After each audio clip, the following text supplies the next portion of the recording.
जय श्री कृष्णा, राधे राधे। आज के इस वीडियो में हम जानेंगे आसमाई व्रत कब करें, कैसे करें, इसकी सही पूजा विधि क्या है और साथ ही सुनेंगे इसकी पवित्र व्रत कथा। तो वीडियो को अंत तक जरूर देखें। आसमाई की पूजा वैशाख, आषाढ़ और माघ माह के किसी भी रविवार को कर सकते हैं। अधिकतर संतान वाली महिलाएं ही यह व्रत करती है। इस व्रत के दिन भोजन में नमक का प्रयोग वर्जित है। सफेद चंदन से तांबुल पर पुतली बनाकर 4 कोड़ियों को रखकर पूजा करी जाती है। फिर चौक बनाकर कलश को स्थापित करते हैं। उसी के पास आसमाई को स्थापित करते हैं। पूजन के बाद पंडित 12 पोटियों वाला मांगलिक सूत्र व्रत करने वाली महिला को देता है। इस मांगलिक सूत्र को धारण करके ही भोग लगाना चाहिए। अब सुनते हैं आसमाई की कथा। एक समय की बात है, एक राजा था और उसके एक पुत्र था। राजा का पुत्र लाड़ प्यार के कारण मनमानी करने लगा था। वो पनघट पर जाकर गुलेल से पनिहारियों की मटकियों को फोड़ देता था। राजा ने आदेश दिया कि कोई भी पनघट पर मिट्टी का बर्तन लेकर न जाए। तब से सभी स्त्रियां पीतल व तांबे के बर्तन लेकर पानी के लिए जाने लगी। अब राजा के बेटे ने लोहे के टुकड़ों से पनिहारियों के घड़े फोड़ने शुरू कर दिए। इस बात पर राजा बहुत अधिक क्रोधित हुआ और अपने पुत्र को देश से निकाल दिया। राजकुमार घोड़े पर सवार होकर वन की ओर चल दिया। मार्ग में उसकी भेंट 4 बुढ़ियाओं से हुई। तभी राजकुमार के हाथ से चाबुक गिर गया। उसने घोड़े से उतरकर चाबुक को उठाया तो बुढ़ियाओं को लगा कि उसने उन्हें प्रणाम किया है।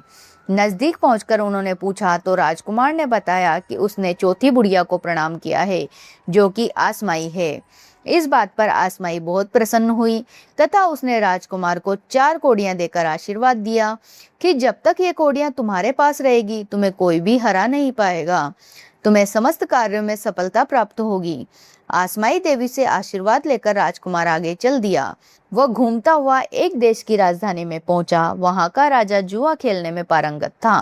राजकुमार ने वहां के राजा को जुए में परास्त कर दिया तथा राजा का राजपाट भी जुए में जीत लिया। वृद्ध मंत्री की सलाह से उस राजा ने अपनी राजकुमारी के साथ उसका विवाह करा दिया। राजकुमारी बहुत ही सुशील और सदाचारणी थी। उस महल में उसकी सास ननद के न होने से वह कपड़े की गुड़ियों द्वारा सास ननद की कल्पना करके उनके चरण छूकर आशीर्वाद प्राप्त करने लगी। एक दिन उसने राजकुमार को अपनी सास ननद की सेवा करने की इच्छा के विषय में बताया तो वह राजकुमार सेना को साथ लेकर अपने घर को चल दिया।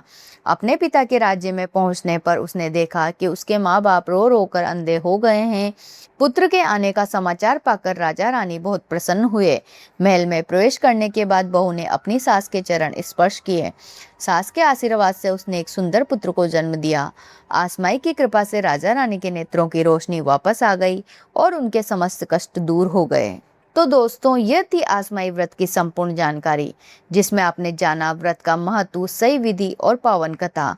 यदि आप सच्चे मन से इस व्रत को करते हैं तो निश्चित ही आपके जीवन के कष्ट दूर होंगे और सुख समृद्धि का आगमन होगा।